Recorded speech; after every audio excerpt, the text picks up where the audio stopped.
So the first Assassin's Creed showcase, the future of Assassin's Creed as it's been called, has just wrapped up, and there is a lot to dig into, so let's just skip the preamble. First thing that was shown was Mirage. We got this cinematic trailer that was pretty good. Lots of iconic Assassin's Creed imagery, a slightly more realistic style of animation than is typical for these things, and weirdly, little droplets of the story, which I only say is weird because typically cinematics keep things vague or have their own sort of insular narrative. It confirms the leaks of Basim being a thief turned assassin and also introduces his older mentor. And I was with it until, bam, there's a ghoul zombie who I assume is just going to be the physical manifestation of Loki. This would make a lot of sense because later on in the Valhalla final chapter trailer, Basim says something about how Odin presents himself weirdly to Eivor, or in a way that's unfamiliar to him. Disappointingly, there was no gameplay, which is what I was really interested in. As I've said, I'm quite skeptical this will be a return to Assassin's Creed beyond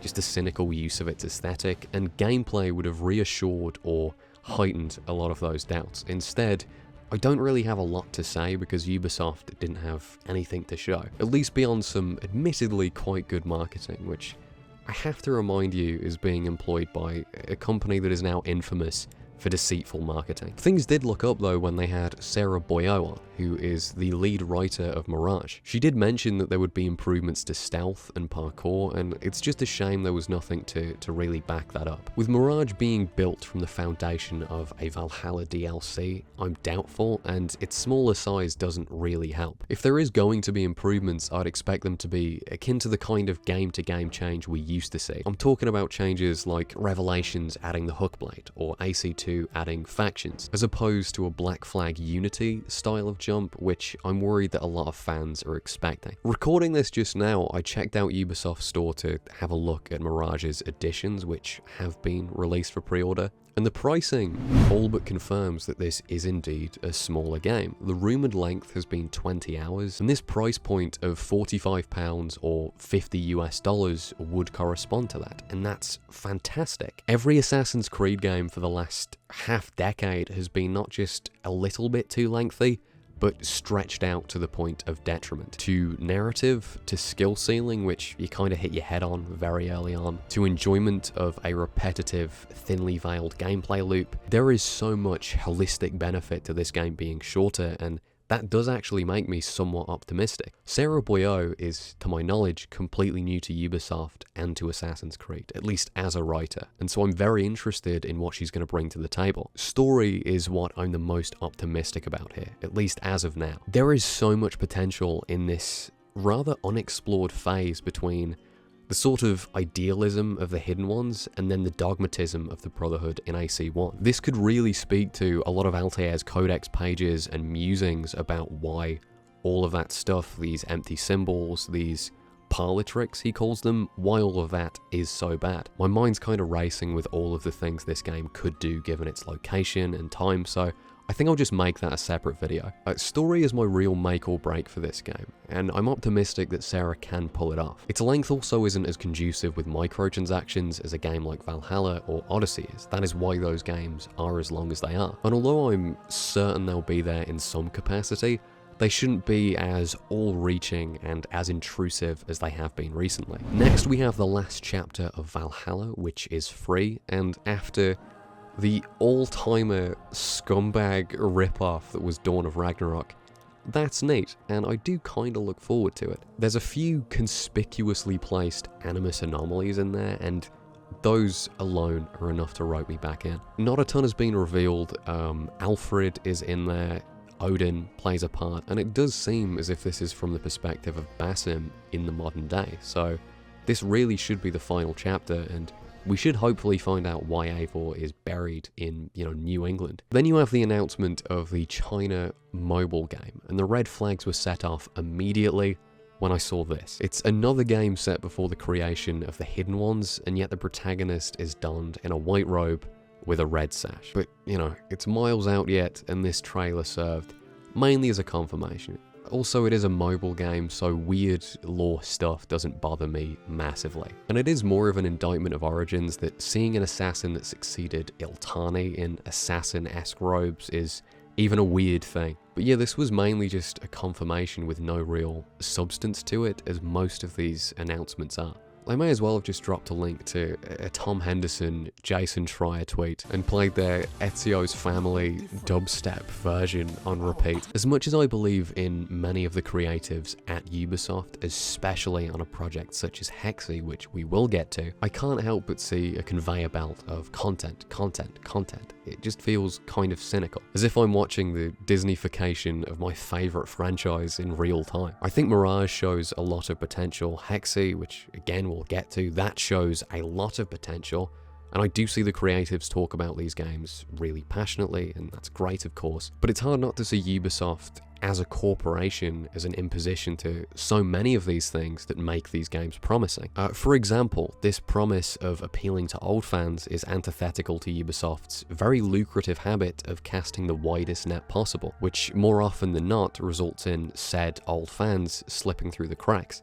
Anyway, with that tangent to one side, Project Red is a game set in feudal Japan, and this was another just confirmation, basically. And to be honest, this is the one that I have the least hope for. It's being led by Ubisoft Quebec, that's Tyranny of King Washington, that's Syndicate, and that's Odyssey. It's being marketed already as the Shinobi fantasy, which reminds me of Valhalla's marketing leaning very heavily into Viking fantasy. But interestingly, it's been specified as the RPG Assassin's Creed game by Codename in the presentation and in this tweet attached to the trailer, and this is weird. I don't want to get my hopes up because I've been burned.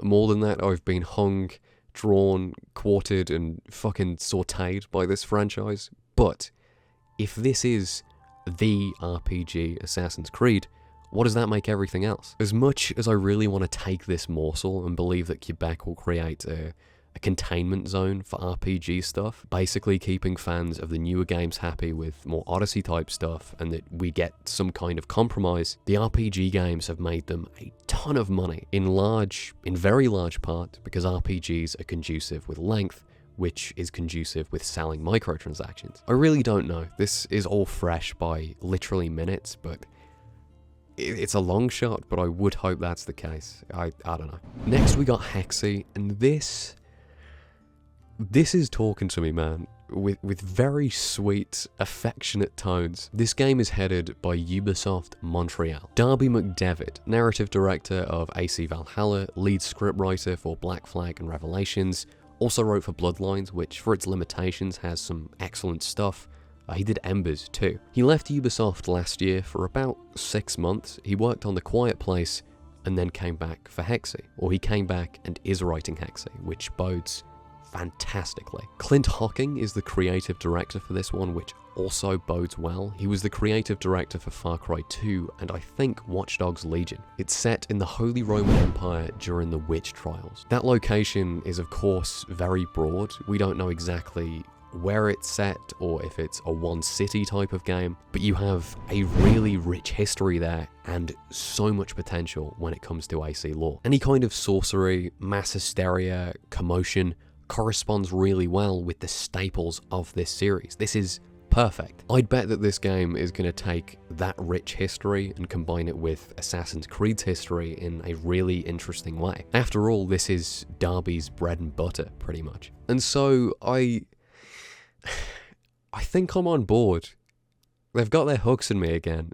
This and Mirage, to be honest. I have my doubts and my apprehensions, but I'll admit when things are looking up. And although this is still Ubisoft, and there's some things I don't think are going to be nailed, a lot of important stuff is looking up.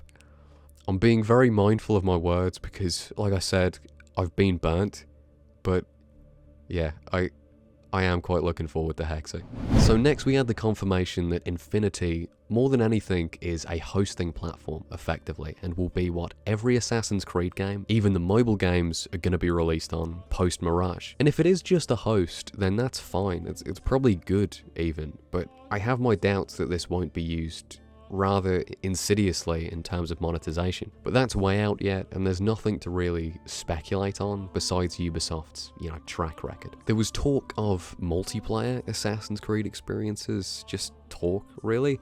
And if they can get their servers to fucking work this time, I'm not opposed to it, just so long as the main stories of these games remain singular. And again, multiplayer, Ubisoft, red flags, sirens. I'm a broken record when it comes to Ubisoft and monetization, but it's kind of hard not to be, but we'll see on that one, if it even does materialize. The Netflix stuff is still happening. It's all been very slow. In fact, this has been the second mention of it in almost 2 full years. The batting average for video game, movies, and TV shows is pretty bad, and I don't see why Assassin's Creed needs to be part of that again, at least beyond expanding the IP cynically. Broadly speaking, that is my biggest concern, Assassin's Creed being expanded into this mega IP, a move that more often than not yields a lot of downsides, especially for the player, consumer, whatever. My main worry in this regard is the loss of overarching narrative. The series has struggled with direction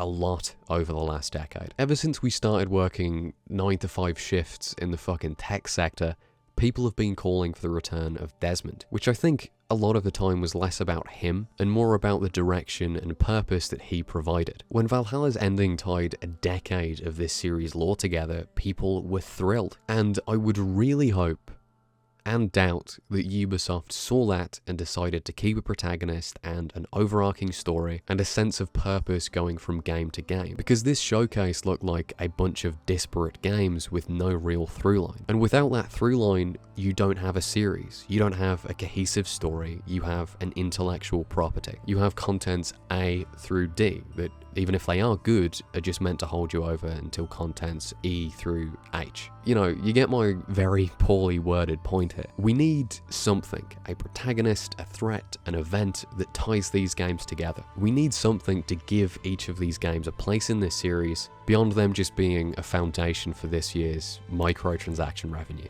Anyway, those are my instant thoughts. Let me know what you guys thought. As always, I'll be in the comments. Thanks for watching, and I'll see you around. Look at us. Hey. Oh no. Look at us. Look at us. Who would have thought? Not me. Let's get to the real reason why we're here. Awesome, just off the bat with a meme. It's fucking older than Ubisoft's target audience. Killer.